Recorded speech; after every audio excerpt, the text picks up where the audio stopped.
আসসালামু আলাইকুম বন্ধুরা, আজ আপনাদের দেখাবো খাসির মাংসের সাথে সজনে ডাঁটার এক এলাহি কারবার। তাতে খাসির মাংসগুলো ছেড়ে দিলুম।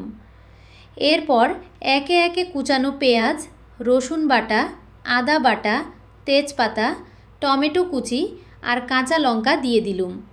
এবার মশলার পালা। প্রথমে হলুদের গুঁড়ো, তারপর লঙ্কার গুঁড়ো, জিরে গুঁড়ো আর ধনে গুঁড়ো দিয়ে দিলুম। এবার ওপর থেকে খাঁটি সর্ষের তেল ঢেলে একদম হাত দিয়ে ভালো করে মেখে নিলুম। হাত দিয়ে মাখলে কিন্তু টেস্ট দ্বিগুণ হয়ে যায়। একটু পানি দিয়ে কুকারটা গ্যাসে বসিয়ে দিলুম।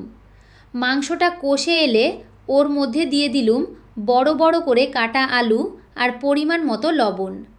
আহা, এখনই যা ঘ্রাণ বেরোচ্ছে! এবার ঝোলের জন্য পানি দিয়ে তার ওপর টাটকা সজনে ডাঁটাগুলো সাজিয়ে দিলুম। ব্যাস, সিটি দিলেই তৈরি আমাদের স্পেশাল মটন কারি। দেখেই জিভে জল চলে আসছে তো। ভিডিও ভালো লাগলে কুকিং ব্লগস বেঙ্গলি চ্যানেলকে ফলো আর সাবস্ক্রাইব করবেন। খোদা হাফেজ।